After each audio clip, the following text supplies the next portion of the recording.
music on YouTube. Our music is also available on iTunes and Deezer. Ladies and gentlemen, may I have your attention, please? If it's entertainment you crave, catch us on New Wave, surfing through the latest on our shores. Every Wednesday from 5 to 6 p.m. See you there!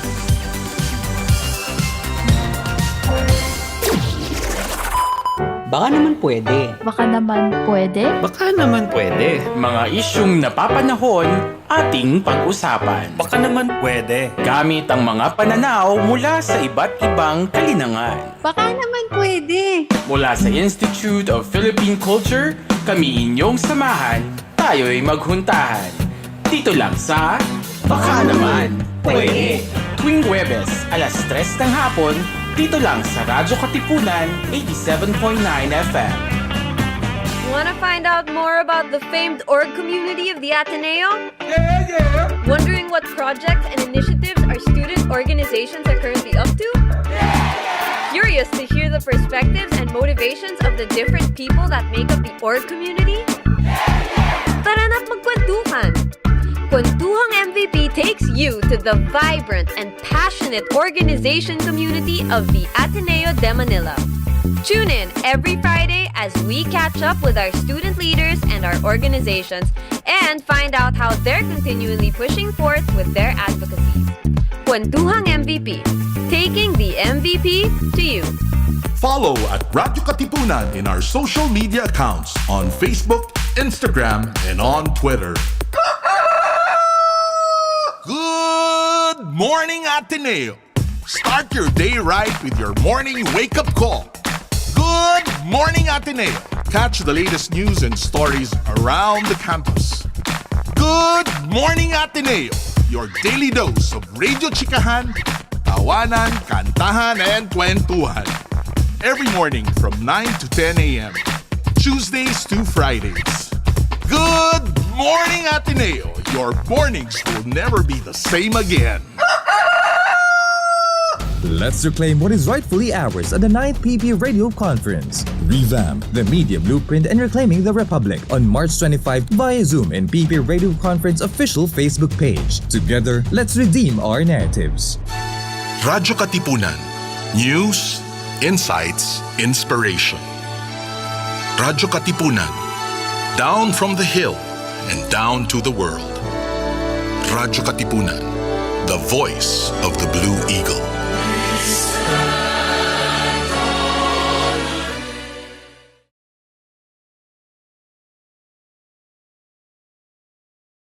Tara na't simulan ng inyong umaga sa mga magagandang refleksyon tungkol sa ating buhay at pananampalataya.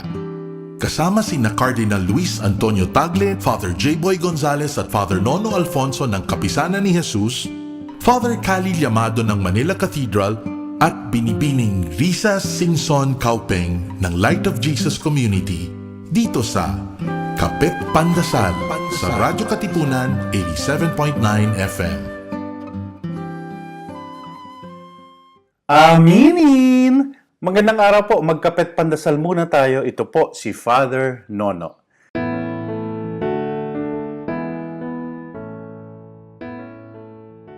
Opo, yan ang isa sa mga dapat nating ginagawa ngayong panahon ng Kwaresma, ang pag-amin sa ating mga kasalanan.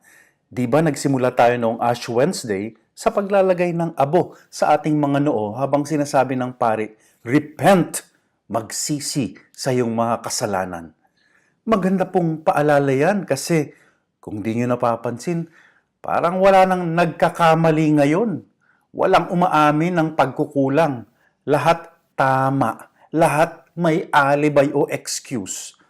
Pero kung walang nagkakamali sa atin, bakit ganito ang takbo ng mundo? Ayun. Kaya umamin. Maging mapagkumbaba na ikumpisal ang ating mga kasalanan upang makapagbagong buhay. And speaking of mga sala, madalas ang kinukumpisa lang natin yung mga maling nagagawa natin, yung tinatawag na sins of commission. Madalas di natin kinukumpisal yung mga dapat nating ginawa pero hindi natin ginawa. Yung tinatawag na sins of omission. Yung isa, paggawa ng mali. Itong ikalawa, hindi paggawa ng tama. At sa Ebanghelyo, pinaalala lagi yan sa atin ni Jesus. Halimbawa sa kwento ng mabuting Samaritano, the Good Samaritan, higit pa dun sa mga nagnakaw at nambugbog sa pobreng lalaki, ang tuon ni Jesus ay doon sa pare at levito na tahasang iniwasan, hindi pinansin yung taong nangangailangan ng kanilang tulong. Sabi nga ng isang Bible scholar, yun daw ang kasalanan para kay Jesus, ang hindi natin pagtugon sa tawag ng pag-ibig. Sin is the failure to bother to love. Yan din ang turo ni Santiago, ang taong batid kung ano ang dapat gawin, subalit hindi yun ginagawa. Siya ay nagkakasala. Maganda pong pagdasalan ngayong Kwaresma. Ano nga ba ang matuwid, tama at totoo na hindi mo ginagawa? Amen.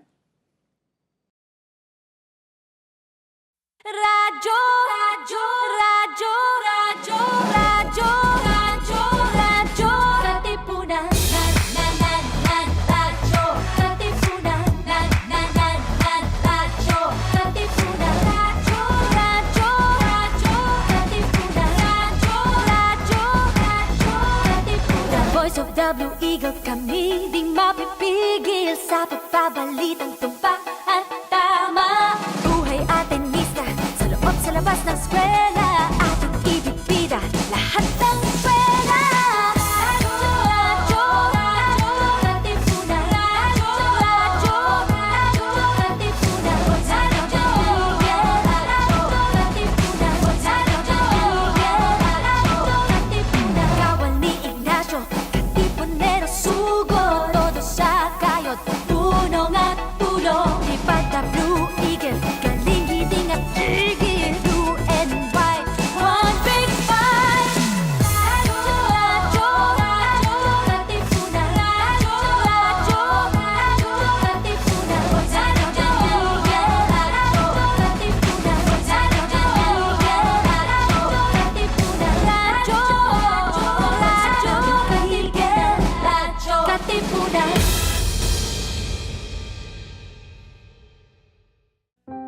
Mamangha sa lalim at ganda ng ating kultura at tiwang makabayan, sa mga salita at pahina, sa tulong ng mga guro at manunulat ng Panitikang Pilipino.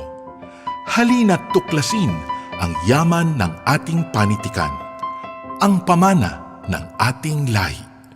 Kasama si Binibining Andrea Trinidad, Ginoong Jethro Tenorio at Ginoong Yol Jamendang ng Kagawaran ng Filipino ng Pamantasang Ateneo de Manila. Ito ang Sari-Sari, ang Catholic Mass Media Awards Special Citation Awardee para sa pinakamagaling na palatuntunang pang-edukasyon sa radyo. Dito sa Radyo-Katipunan, 87.9 FM.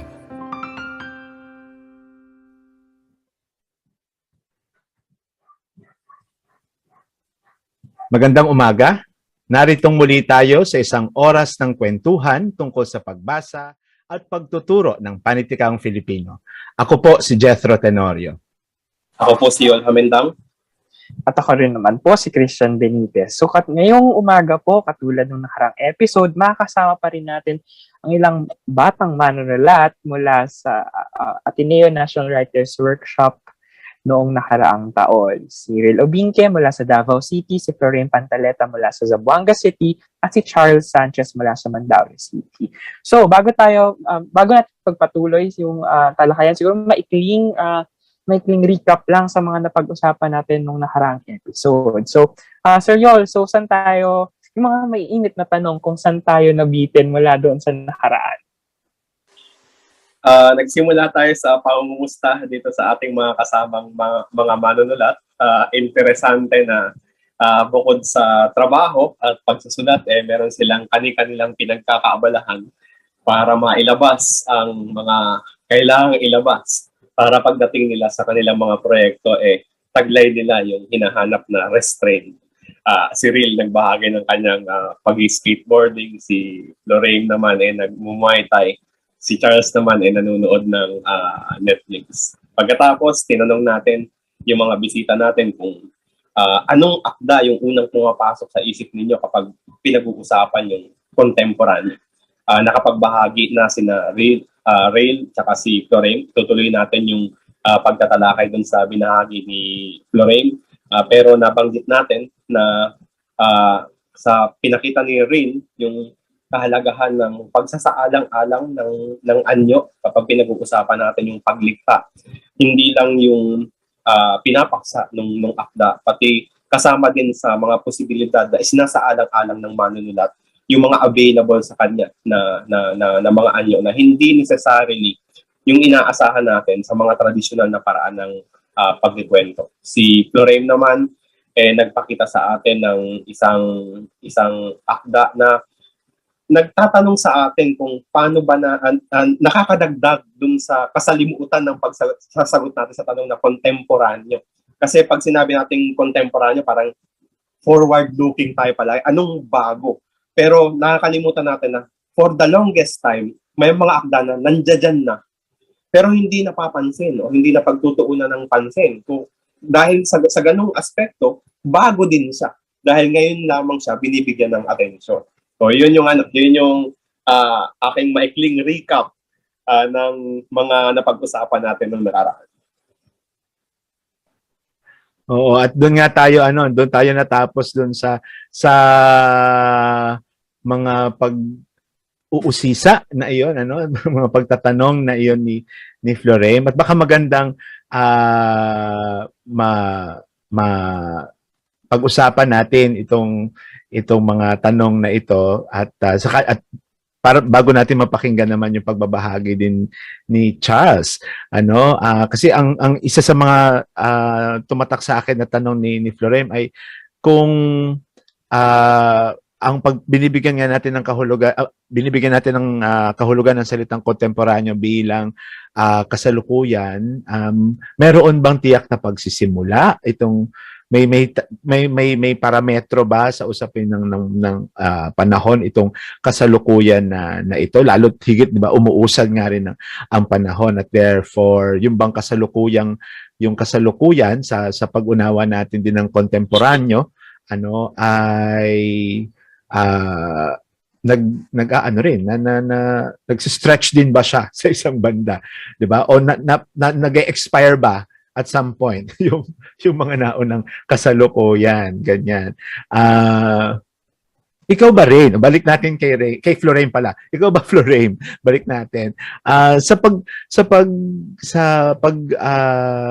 Susulat halimbawa o sa pagbabasa ng panitikan, paano mo rin binibigyan ng kahulugan yung kasalukuyan, ano yung kontemporanyo para sa iyo? Ikaw muna, sa sarili mong taya? Sa akin po, maraming salamat po ulit sa inyong imbitasyon sa programang ito. Sa akin naman po yung paano ko ito tinitimbang ay kung ano po yung, kasi kahit yung mga nakasulat na oral literatures na record natin, na transcribe natin, sinasali natin ngayon, nakikita natin may ganitong interest, hindi lamang sa loob ng Pilipinas, pero sa labas din, na balikan. Pero kahit yung salitang balikan ay parang mali rin siya, because dahil hanggang ngayon naman ay buhay pa rin, ginagamit pa rin, natatransmit pa rin, pinapasa sa mga bata, ginagamit sa komunidad. May mga function pa rin sila na mahalaga pa rin sila para sa mga taong nagbabasa, nakikinig sa mga contemporary o sa mga kwentong ito. Ayan. Parang mas encompassing kasi yung salitang kwento kaysa panitikan minsan, kasi pag panitikan may connotation na studied, academic siya, na practice. Tapos kahit yung salitang art minsan medyo intimidating na siya. Kaya kaya ako pinag-iisipan ko yung kontemporaryo sa ganitong paraan dahil mabigat pa rin siguro sa weight or sa bigat pa rin po siya sa halaga na binibigyan na binibigay sa mga form na ito at siguro doon yung pagtataya ko na baka yung bago sa atin ay hindi naman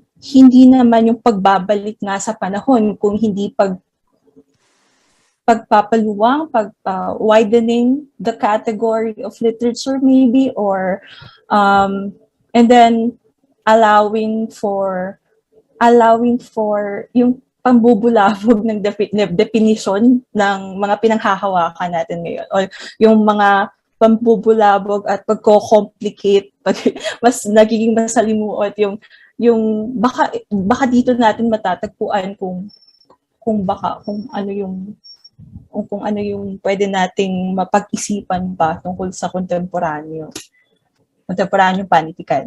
Yun po. Ayun nga, Floraime, nung nagbabahagi ka nung nakaraang episode, naramdaman ko kung gaano kalawak at saka kung gaano kabigat yung proyekto nga na isinasagawa mo. No, kaya ang tanong ko, siguro habang ginagawa mo yung pananaliksik, may mga moment na teka lang, kasama ako sa mga nag-contribute para makalimutan ito o bit-bit ko sa paglapit mo sa mga akdang ito, yung mga bias, yung frame of mind na itinuro sa akin na hindi necessarily nag-a-apply dito sa paksang pinag-aaralan ko. So sa experience mo, anong klase ng pag-iingat o self-awareness ang kinakailangan para hindi makasama o hindi hindi ko mahanap yung tamang salita, no? Kasi parang ma-defeat yung project mismo kung wala ka nung ganong klase ng awareness saka pag-iingat. Ano yung nakita mo habang ginagawa mo itong ganitong klase ng proyekto? Kung babalikan ko po yung mga naging muni-muni ko po, kaya rin po hindi ko matapos or hindi ko pa malagyan ng hangganan dahil sa tingin ko po marami pa po akong kailangang maintindihan sa gusto kong gawin. Tapos iniisip ko parati yung mga risks or dangers ng ginagawa ko kasi kalakip ng usapan ng wika ay parating hindi po kasi wika lang ang wika. Ano po siya, sinasabuhay siya ng maraming tao at marami siyang implication, material nga raw siya. Maraming linguists ang nagsasabi na material ang wika.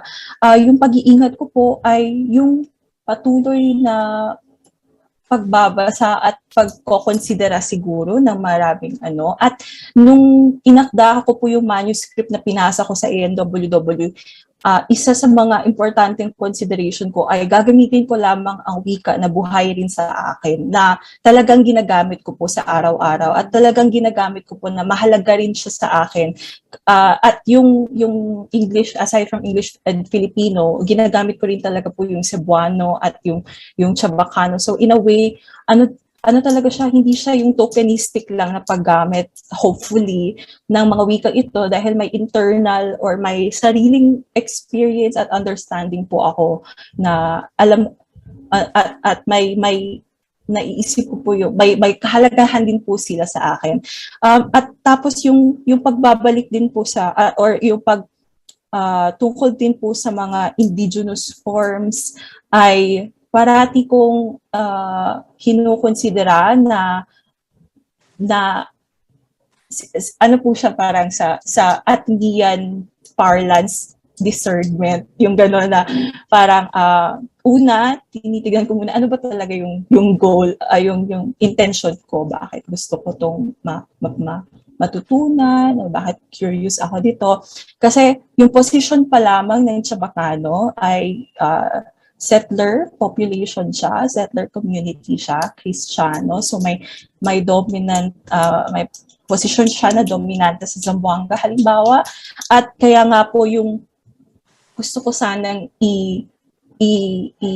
or simulan ang pag-uusap tungkol sa wikang ito bilang isang wikang na nagsimula or nagkaroon tayo ng wikang Chabacano dahil ang mga manggagawa ay gumawa ng wika para sa kanilang sarili, para maintindihan nila ang mga Espanyol na ayaw sila paintindihin ng Spanish or ayaw sila turuan ng Spanish. So yung ganong kamalayan siguro, at alam mo kung kasi hindi ko naman masabi lahat ng mga dangers kasi marami pa siguro akong hindi nakikita. Kaya siguro yung ganung pag-iingat na lang na kailangan mong dalhin, at alam mong marami ka pang mga perspektiba tulad ng perspektiba ng historiador, ng anthropologist, ng sociologist, na makikita mo ano din yung posisyon ng diskursong ito sa national discourse. At dahil marahil iba din yung posisyon niya sa loob mismo ng kinatatayuan mong komunidad. Correct. Oo. Salamat doon, Floraime, sa mga at rin kasi yan, paalala rin, hindi 'di ba, sa iba pang mga manunulat hinggil sa mga ganitong pagsasaalang-alang, hindi ba? Kaya nga tama, babalikan pa rin natin binanggit mo nung nakarang episode, restraint. May hinihingi pa rin talaga na ganoon. At speaking of, sabi ang huling binabanggit ni Floraime ay yung national discourse.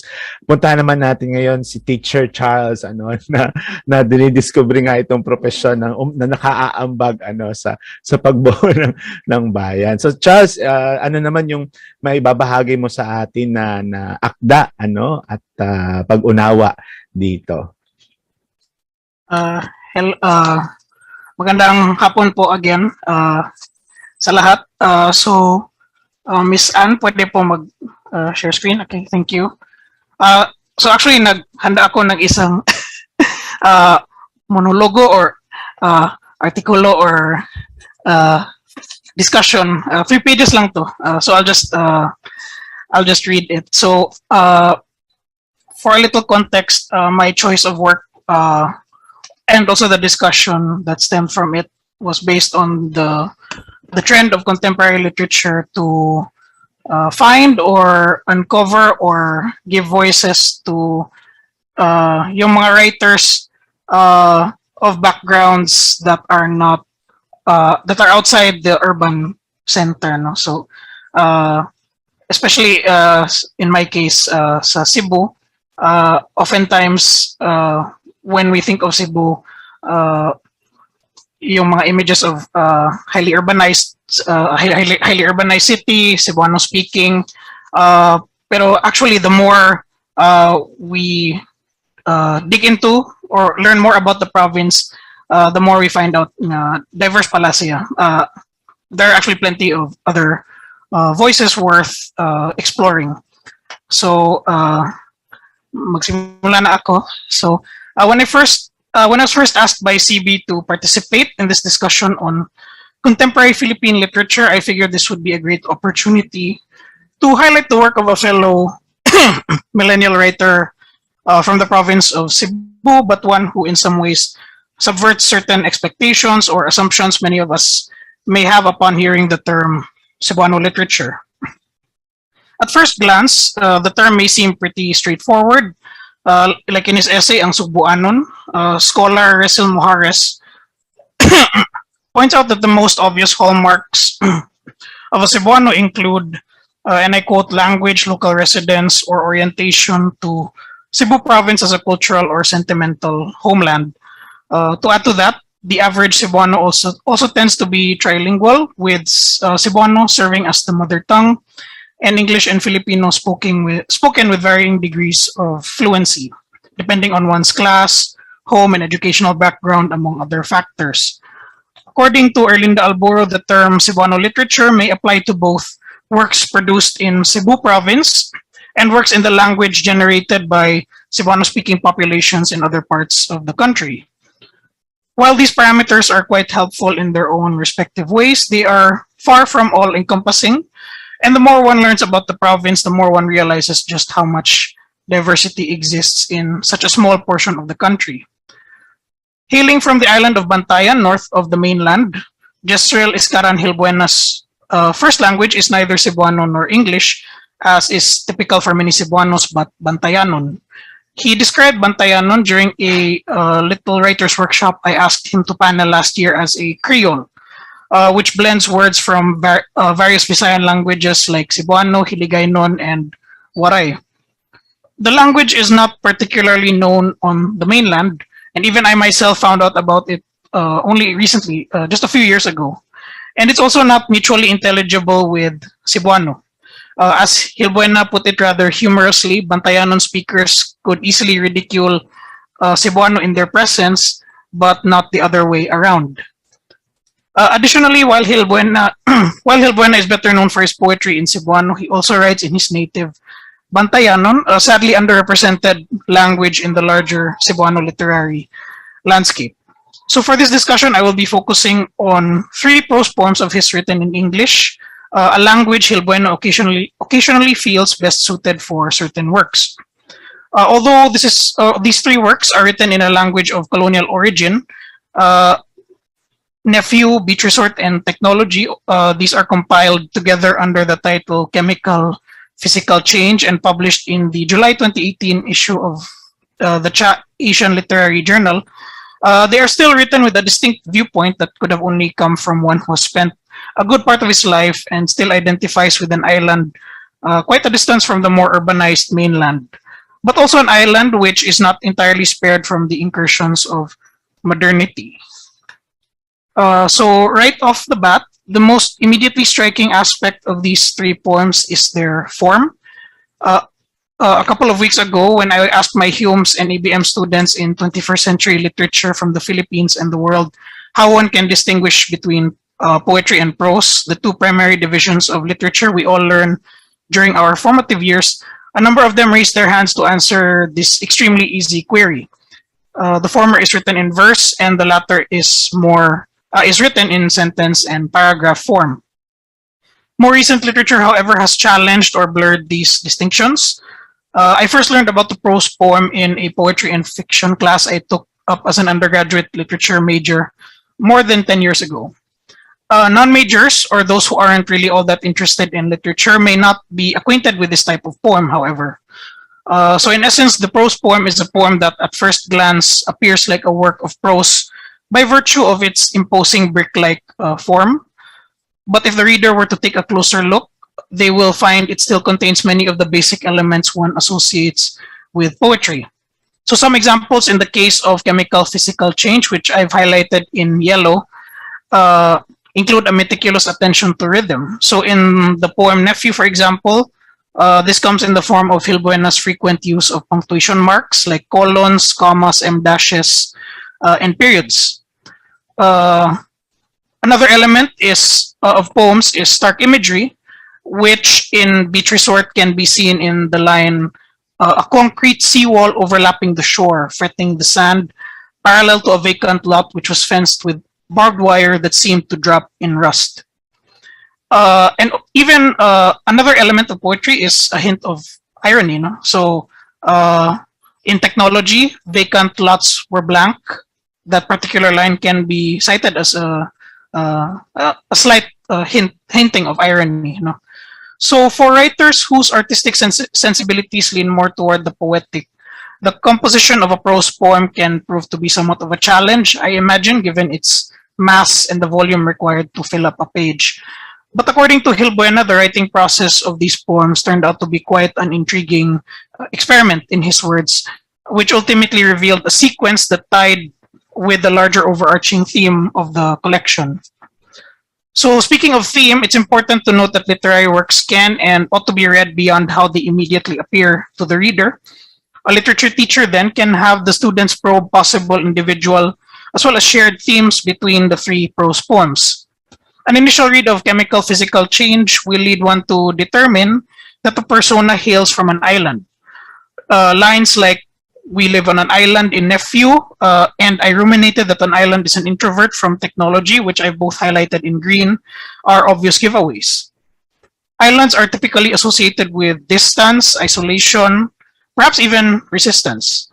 One need only to think of places like Sentinel Island in the Andaman Archipelago, whose inhabitants have lived their lives largely isolated from the outside world, chiefly by resisting any attempts by sailors, fishermen, academics and missionaries to land on their shores, or perhaps even the many Pacific islands, which were among the last tracts of land to be populated and settled after our ancestors' exodus out of Africa. But there's something about the island or islands, assuming the personas in the three poems are different in chemical physical change, that suggests its days of isolation or introversion are nearing their end, if they aren't over already. So kindly turn your attention to the lines highlighted in cyan. So in technology, for example, the last poem, the persona laments how they wanted out of the city, only to find out much of the alienation associated with an urban milieu is replicated in their home island. In Beach Resort, the sea wall, which is intended to demarcate the boundaries of the titular establishment, is described as an attempt, obviously by man to tame nature, only for this to result in failure, as evinced by the broken pieces of concrete that conclude the poem. In Nephew, the persona remarks how tourism, that modern phenomenon that has come to indicate that humanity has coalesced into a single global village, oftentimes to the detriment of local ecologies, has become a major livelihood on the island. Because the persona is colorblind, he relies on his much younger nephew to set apart or point out certain objects that appear to be of a similar hue. When the pair chance upon a bold black line of pollution along the shorelines, along the shore, the older persona views it as a disruption to the natural landscape. But the nephew, having no memories of a time when the sea lapped the shoreline unimpeded, merely sees it as an inextricable part of the sea. Change is the only constant in life. We're all quite familiar with the saying.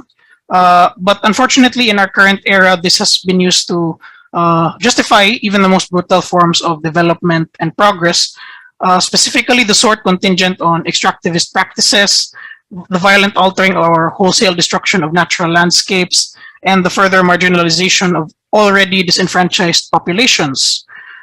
So to illustrate, for example, when defending a soon-to-be implemented reclamation project that's received a lot of pushback from labor and environmental groups for the threat it poses to local livelihoods and biodiversity, a certain politician from a municipality in Cebu, on which the development was to be built, described it as one that would give another face to his local government unit. No doubt many adherents of this particular brand of change welcome this assertion. One may also infer, based on social media reactions to local news thumbnails about an upcoming business venture or a soon-to-be accomplished infrastructure project, that there are quite a number of Cebuanos who don't really take the time to assess or interrogate how certain changes affect both the physical and non-physical aspects, as Hilbuena put it, of a certain locality, or they uncritically accept market-centric definitions of progress. So the three poems in Chemical Physical Change prompt the careful reader to ask if infrastructure projects like the high-rises of the metro or the beach resorts in small coastal towns, or even the introduction of addictive technology should really be measures by which we determine progress. Those of us of a more urban background and upbringing who can be so easily enamored by new shiny objects may readily buy into this belief that all change is proof of society advancing. So we blindly march along with whatever new trend or market product catches our fancy. But works by writers like Hilbuena, who've witnessed firsthand just how destructive many trappings of modernity can be to their home islands, can serve to snap us out, however momentarily, of this collective trance. Maraming salamat po. Ayan, maraming salamat, Charles. Sa inihandang pagbabahagi na iyon. So nabanggit ni Charles doon sa kanyang pagbabahagi, unang-una na ang itinuturo nga niya sa senior high ay yung kurso na binanggit din natin, na udyok nitong talakayan na ito, yung 21st century literature of the Philippines and of the world, di ba? Kaya ang una kong naisip din na itanong din kay Charles, doon sa klase, bago yung tanungan kung ano ang pagkakaiba ng prosa at ng tula, maybe bahagi ba nung talakayan din sa klase kung paano din nabibigyan nga ng definisyon kung ano ang kontemporanyong panitikan. Napag-uusapan ba ninyo iyon sa klase? At kung paano itong halimbawang teksto na binigay mo ay papasok din doon sa talakayan na iyon. That's a good question, Sir Jethro. No? Pero actually sa school namin, it does help to establish ano kaya ng contemporary literature, no? What are the parameters, trends, traits, etc. Pero sa school namin, we just take the subject at I think face value, so 21st century literature from the Philippines and the world. So ang coverage namin is works published 2000 and up. So anything that has been published within that time frame since the year 2000, pwede namin gamitin as reading for the course. Although siguro my slight issue with this is my tendency siya to exclude possible good works before 2000, no, that can help further contextualize the works that we are discussing sa 21st century literature. Like for example, in the way I want to teach 21st century literature is gusto ako may focus siya on Cebuano literature kasi I feel like the students don't really have that exposure, or they won't really have that opportunity at another time, no, unless they major in literature themselves in college. But my feeling is mahirap i-discuss ang contemporary or 21st century Cebuano literature if you do not go back to previous forms. Like for example, like if you don't discuss the first Cebuano short story, which is Maming by Vicente Soto. So this is a very interesting short story because it's considered a short story, pero the way it's written, medyo journalistic siya. So you kind of see how, because the short story form is mainly an American, or it originates, or it was first theorized, many of its parameters were theorized by Edgar Allan Poe, no? And when the Americans colonized us, they introduced their own literary forms, and the short story form was among them. So the Maming, in some ways, parang transition text siya. It shows that Cebuano was still kind of getting used to this new short story form. But the thing is, Cebuano had journalism or the essay form was already here, was already prevalent in Cebuano literature before the American period. So these journalism and the essay form were kind of like the jumping off point, kasi prose silang dalawa, journalism and the essay with fiction. So this short story, Maming by Vicente Soto, still has some journalistic flourishes. Parang the way it's written is very chismis in style, very tabloid-esque, and that's that trait stems from the journalistic style, or the kind of reading that appealed to Cebuano audiences of the time, no, who they wanted to read the latest chismis or tabloid. And we still see yung mga blind items, we call them blind items today, no? So that kind of like served as the jumping off point for the Cebuano language to transition into what we now call the Sugilano, no? So it's a full-fledged short story. Pero it took a while for Cebuano to kind of transition. Took some years, and you cannot really appreciate, I think you cannot fully appreciate Cebuano short stories today if you're not aware of that fact, no? How difficult it was, or how challenging it was to make the language acclimate or get used to this new medium that was the short story. Interesting yung binanggit ni Charles dungo sa Maming, kasi yung sinasabi niya na parang journalistic form ng short story noon parang nakita ko rin siya dito sa parang binahagi niya na akda, 'di ba? Na parang yung mismong prosa, parang ganun din, journalistic din almost yung description. Pero dito, hindi katulad nung maming sa pagkakalarawan sa atin ni Charles, yung journalistic dito, mas pang sariling journal yung sinusulat, di ba? Na parang may personal na details, di ba? Na parang nag-describe lang ng isang araw nitong persona, nitong kwento ba to? Tula na to, di ba? Na parang nagbabahagi lang siya. Pero tapos kasabay nun, interesante din nung kanina tinatalakay ito ni Charles kung paano hindi halata. Pero di ba nandun din yung usapin na napapanahon ng reclamation project, halimbawa. Di ba nabanggit na parang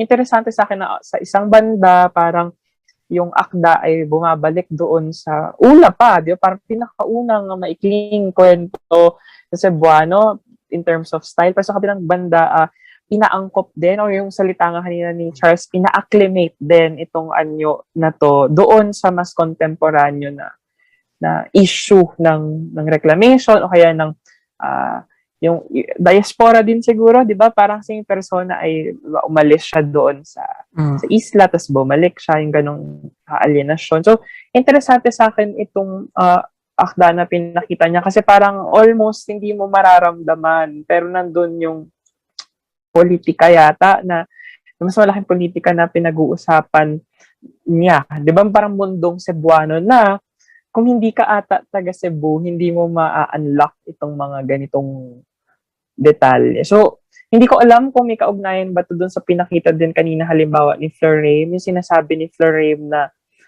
parang may responsibilidad ka nga na magbasa ng magbasa. Kasi parang ito mukhang on face value, tahimik siya na akda, di ba? Na parang halos walang nangyayari.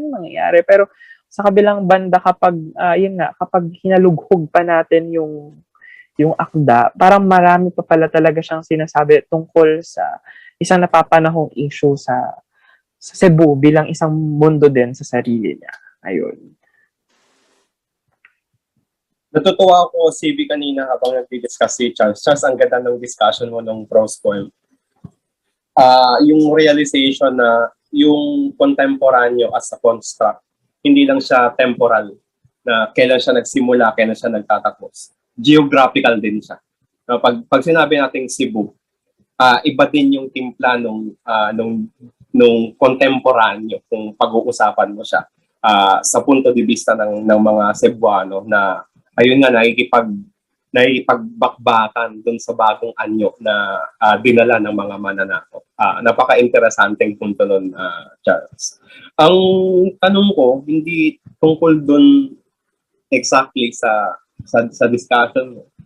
Pero, kumusta yung experience mo ng pagtuturo ng kontemporanyong panitikan sa mga mag-aaral? Lalong-lalo na ngayon na napakalaganap ng TikTok, napakalaganap ng Mobile Legends.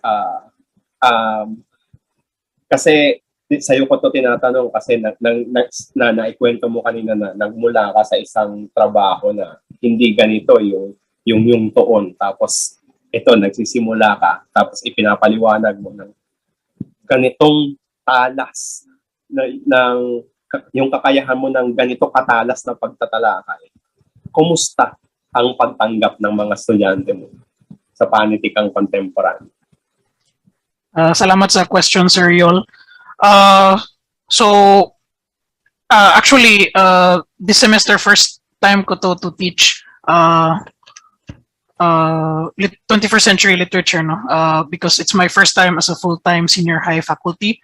But before, I've already had about 1.5 years or 2 years experience teaching literature subjects sa college level.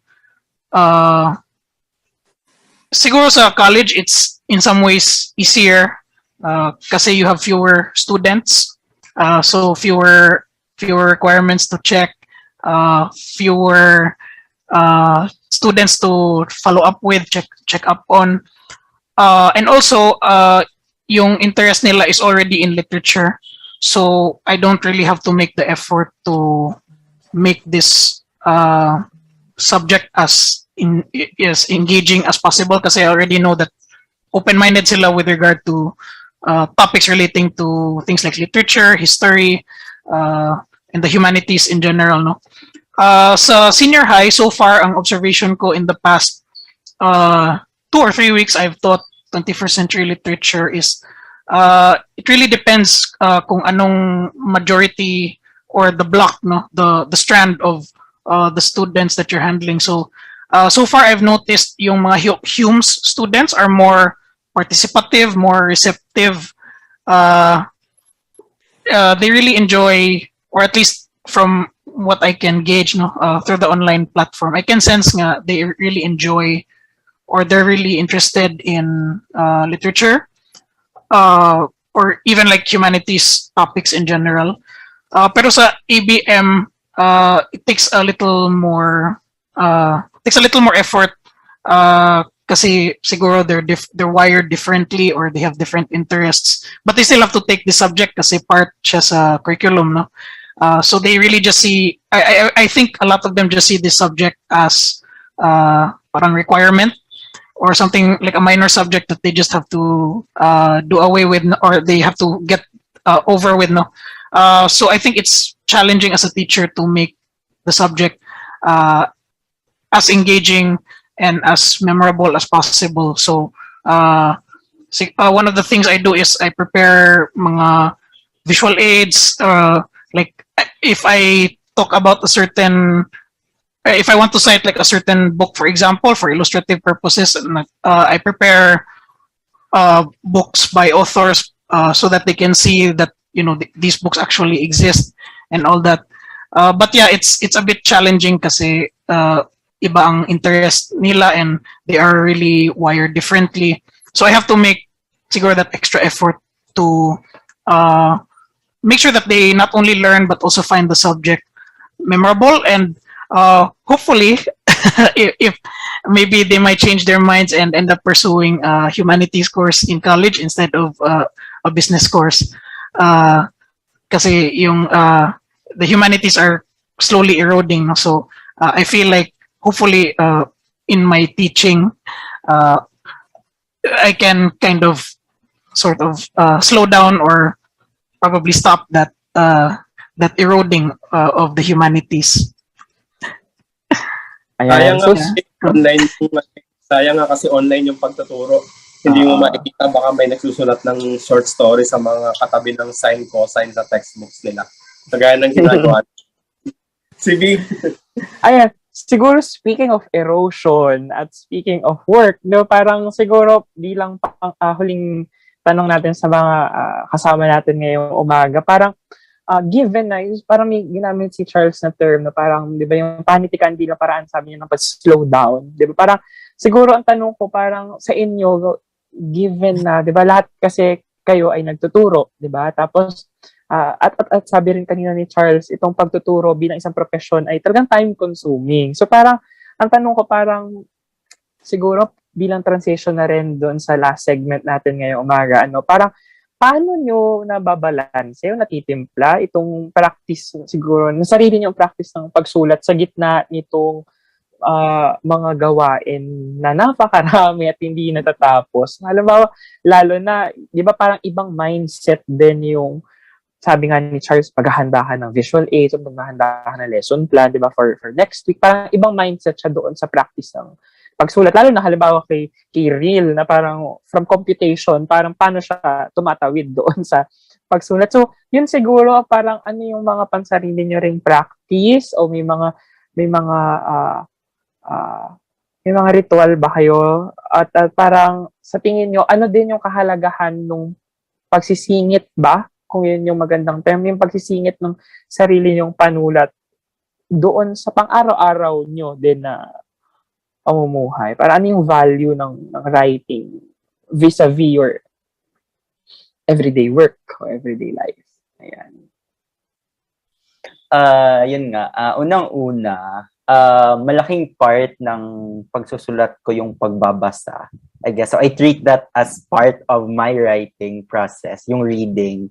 Kasi every time I read something, parang may nakakuha akong idea, I learn something. And then I believe na the more I read, I guess, the even if hindi ko gusto yung mga binabasa ko sometimes, may mga binabasa ko like, I just need to read this. Sabi nila pangit daw. So I need to read this to figure out kung ano yung pangit dito sa work na to, ganun. So I treat that as a very important aspect of my writing process. And then dun sa kung paano ko sinisingit yung pagsusulat, kasi ako I write quite spontaneously. So may mga times na may idea ako. So I stop whatever I'm doing and sinusulat ko siya. Except maybe kung during synchronous sessions where I need to discuss. Sometimes nga if for instance nagpapa-quiz ako, ganon. So I write notes sa sa other tab, ganun, like may mga spontaneous idea. So I can't answer, wala akong clear na answer about that kasi every time na may idea ako about something, I always write it down wherever I am. And sa tingin ko, part din yun ng aking writing process. Kasi I believe na if I won't write it down, I'll forget about the idea. So, yun. Pero I sometimes schedule time naman to compile them, ganun, sinusulat ko sila. I try to weave my ideas usually during weekend, and if inspired. Yung siguro yung trick ko lang is I don't force it. Like I don't, kasi some people say na dapat like you have to write at this particular time period so that you can produce something, but I can't do that. So I don't force. So may times na may isang buwan na wala akong sinusulat. May times na isang araw may 3 short stories akong nasusulat because I don't know. Pero ganun lang. I don't force myself. I just write whenever I feel like writing. Ganun. Ayan. Salamat. Interesante, no? Kasi usually ang treatment sa pagbasa, iba siyang gawain sa pagsulat. Pero tama nga yung sinasabi ni Reil na bahagi, 'di ba? Parang kung hindi man responsibilidad din talaga ng writer, manunulat na magbasa, 'di ba? So, Floraime, ikaw parang paano mo ginagawa ito? Gusto kong mag-ride on sa point ni Reil. Yung pagbabasa rin, pero kasi nakaka-nourish siya. Pero gusto ko talagang gusto ko sanang mag-ano din doon, mag-disclaimer or anong term na dumagdag sa puntong yon, pero in a way na directed reading talaga siya na kasi minsan na lang ako nagbabasa for leisure.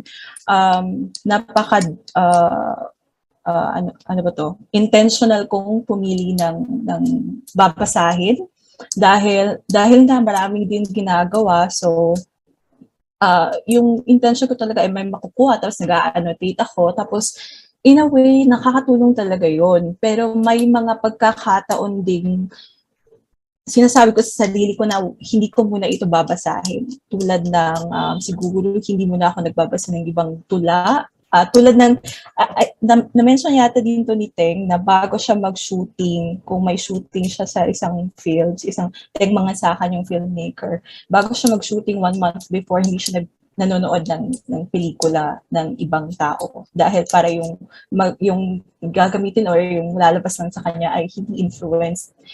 So parang ganun din yung approach ko minsan na ayokong basahin muna yung ilang poetry collections or ilang poetry books ko para magsulat. Kasi baka madadala ko yun. Kasi yung mga turn of phrase na masyado kasing madaling dalhin yun kung nagsusulat ka. Tapos gusto ko rin sabihin na dahil interesado rin ako sa mga kung paano nga magiging bago sa yung panitikan or paano nga makakadala ng bago sa panitikan.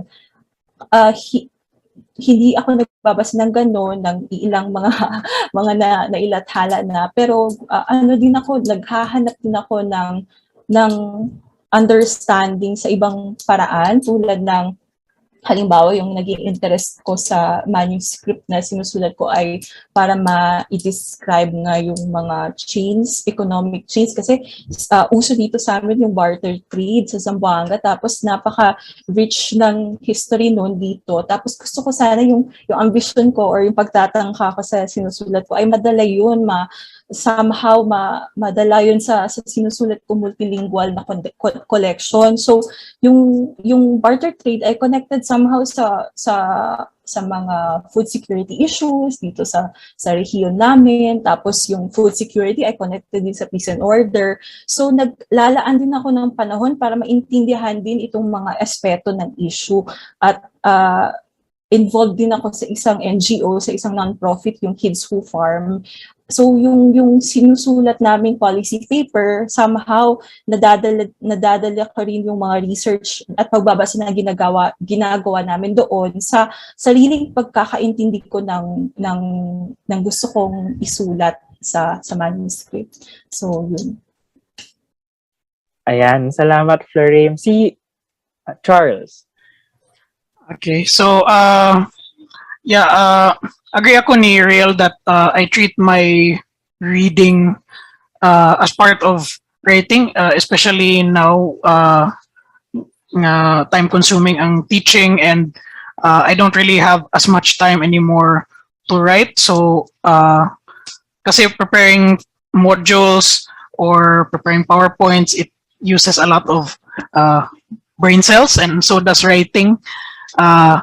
Writing requires just as much or if not more brain cells, no? And by the time my free time ako, wala na akong brain cells, so I have to just do like I'd rather just do like a passive activity like reading or even like watching Netflix. So siguro like one advantage sa academe is my semestral break tayo or breaks in between the semester. So I try to tell myself that if my project ako that I'm trying to conceptualize or any creative works, I will do that during the semestral break when I don't have to worry about any other teaching matters. I was planning on doing that last December. Unfortunately, dahil sa Bagyong Odette, we were out of power, water, so we had other things to worry about now. So hopefully this by the end of this school year or this semester, I'll be able to resume working on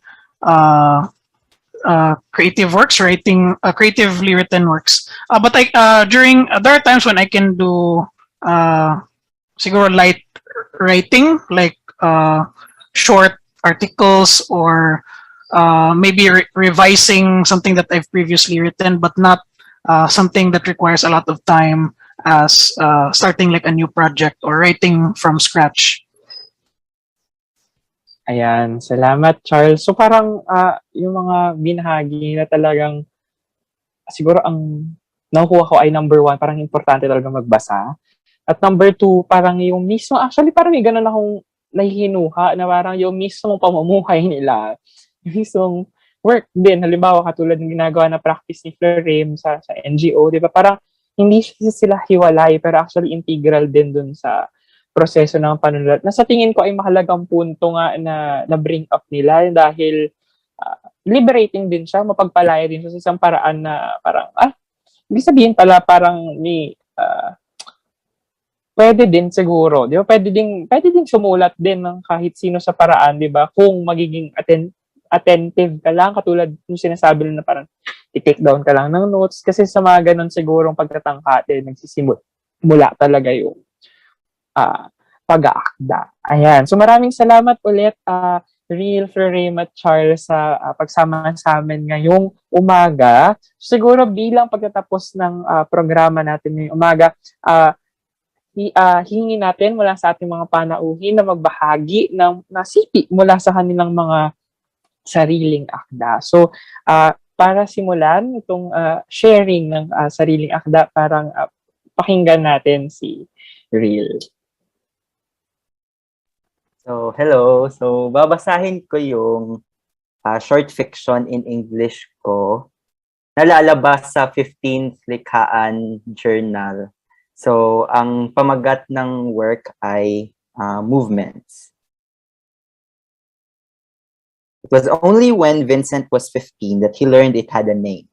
what his PE teacher called a mannerism, what his older sister called a curse, what the albulario tried to drive away with his spit, the reason why his mother did not want him to go to the chapel for the celebration of the word, why his classmates in the back row made fun of him when he was not looking.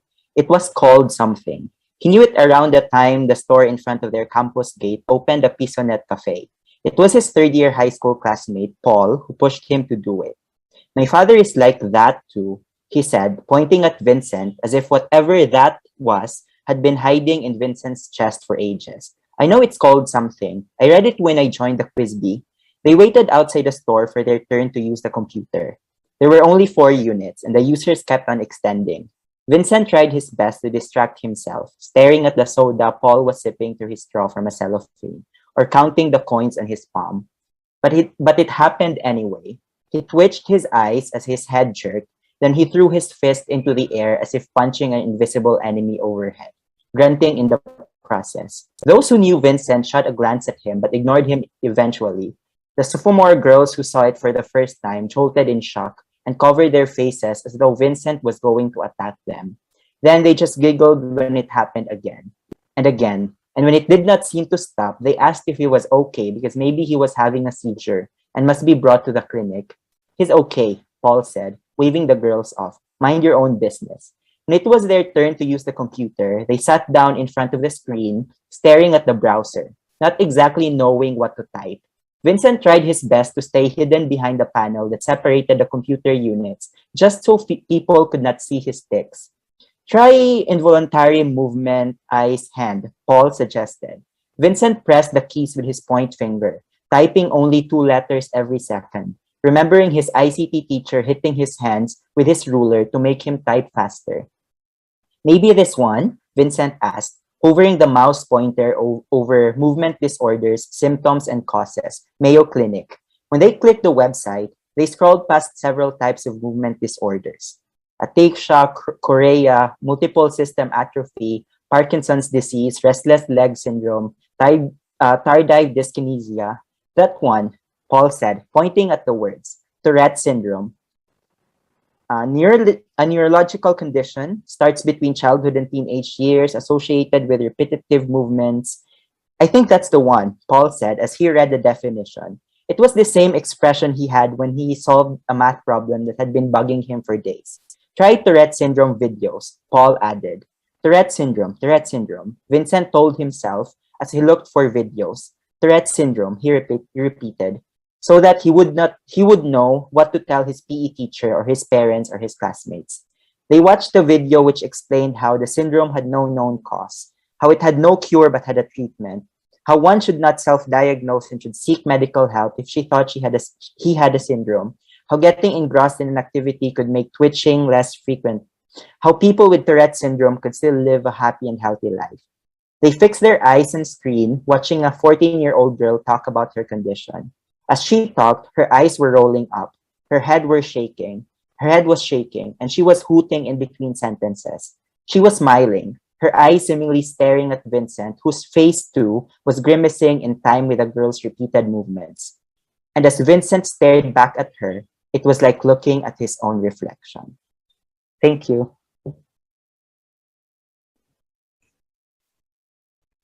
Magandang umaga po. Ang aking babasahin ay isang tulang sinulat ko para sa exhibit last October. Ang tawag sa exhibit ay Texture Tendency, Threads in Manila.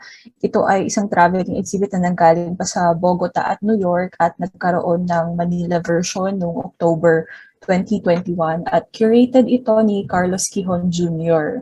So para sa exhibit na ito, dinala ko yung ginagawa kong multilingual poetry at yun nga nabanggit ko kanina yung interest kong maipakita yung economic relations sa Zamboanga Peninsula at yung tinatawag ni Franco Moretti na geography versus geometria, so geography versus geometry.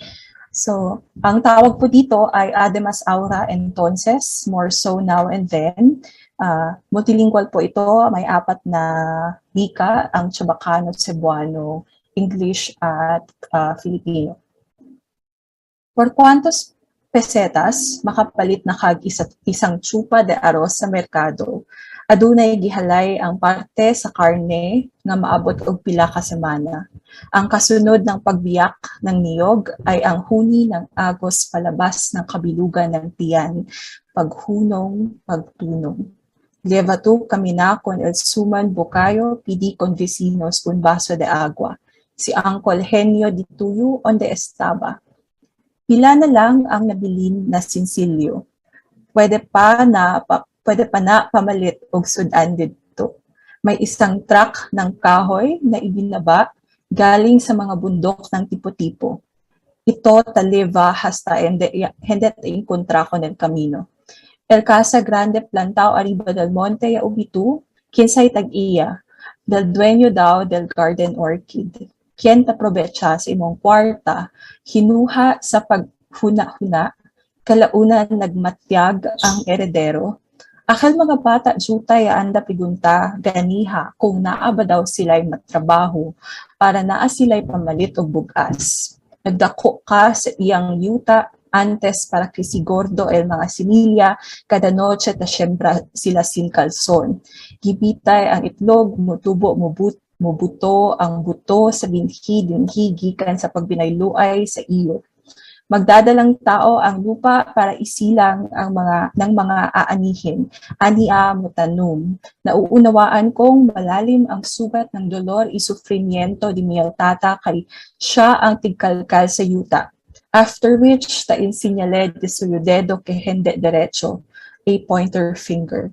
Dati hiti niya na malayang ya pwede ele tahia consumano. Si talele con si taletu con giunsa nimo pagdahom na naakay makasinati. Ang sangandaan ay isang katangian ng kalupaan. Ang kawalang imik ay bigay ng kapangyarihan. El silencio un asunto de muerte, timaan nga naay gihunong. Kwanto tsupa de arroz lang kita pwede mukaon karon. Bukas, aakyatin natin ang niyog. Ang pagdalo ng pinsala at pagkawala sa isang pagitan, el entremiedo es el mismo espacio.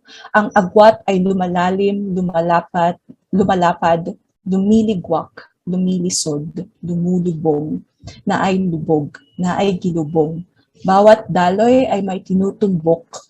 Yapalta kita sa atong mirada, el entero, pinchero, encuentro. Hindi natin maaarok ang palitang pumapagitna sa ating mga agwat. Giunsa nato na kita makapahuway sa panahon sa pangandoy o kahidlaw. Entre miedo del magasweldo, putas ang swelyo, pila pa ang nabilin. Where does the breath stop? Pwede kaayo pa makapalit og gamay na sudan. Come, manusang, tumaagwa, el pellejo, como cuero, agwero.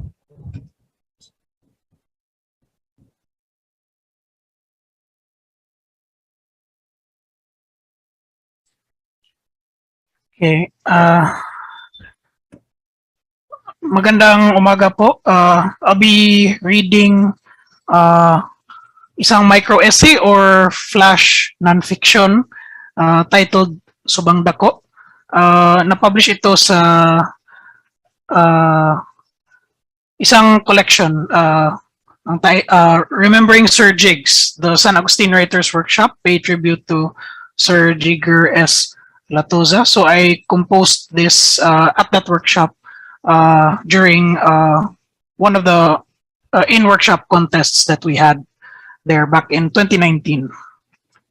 So Subang Dako, a micro-essay.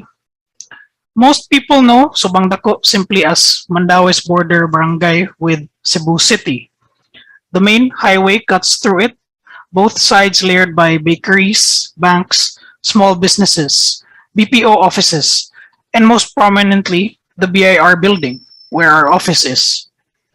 From the sidewalks on which we wait for a ride home late in the afternoon, jut electric posts painted in bright, basic colors with their respective Cebuano terms. Tula for red, dalag for yellow, lunhaw for green, azul for blue. The flyover on the north end is painted in just as eye-catching a manner. but dust from the traffic that streams through the highway daily has since covered the green and yellow flowery motifs in a patina of gray and brown. On the south end lies the river, choked by concrete and garbage, that inspired the barangay's name.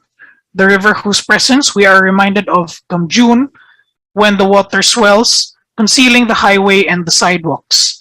The traffic stalls, packed jeeps trudge through the slop, and one workday for us lasts longer or leads into another.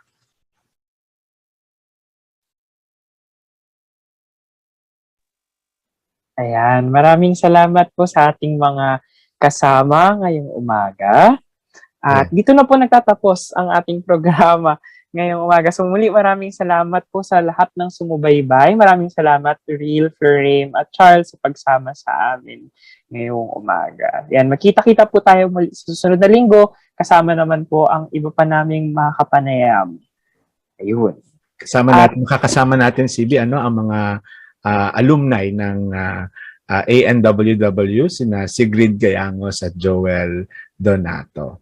Ayan. At bukas pa rin po ang pagpapatala sa mga interesadong sumali sa aming samahan ng mga guro sa Filipino na Sari-Sari.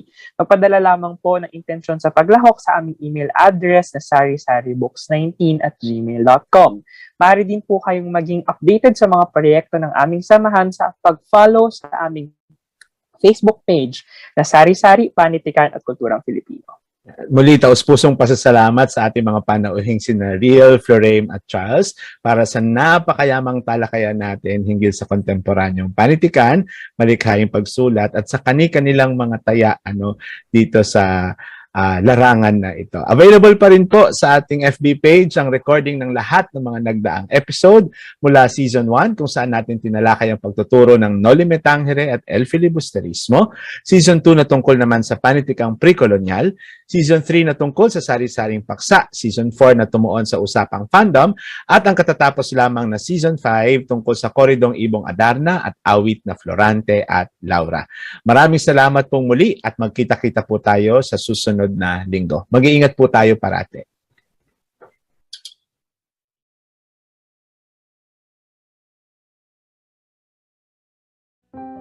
Mamangha sa lalim at ganda ng ating kultura at diwang makabayan, sa mga salita at pahina, sa tulong ng mga guro at manunulat ng panitikang Pilipino. Halina't tuklasin ang yaman ng ating panitikan, ang pamana ng ating lahi.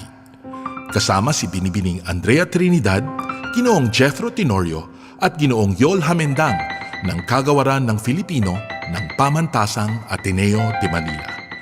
Ito ang Sari-Sari, ang Catholic Mass Media Awards Special Citation Awardee para sa pinakamagaling na palatuntunang pang-edukasyon sa radyo. Dito sa Radyo-Katipunan, 87.9 FM. Radyo-Katipunan. News, insights, inspiration. Radyo-Katipunan. Down from the hill and down to the world. Radyo-Katipunan. The voice of the Blue Eagle. Radyo, radyo, radyo, radyo, radyo, radyo, radyo, Katipunan. Radyo, Katipunan. Radyo, Katipunan. Radyo, radyo, Katipunan. Radyo, Katipunan. Voice of the Blue Eagle, kami di mapipigil sa pagbabalitang tumpak at tama. Buhay atenista sa loob sa labas ng eskwela, ating ibibida lahat ng eskwela. Radyo, radyo, radyo, Katipunan. Radyo, radyo, radyo, Katipunan. Radyo, Katipunan. Radyo, Katipunan. Kawal ni Ignacio, Katipunan.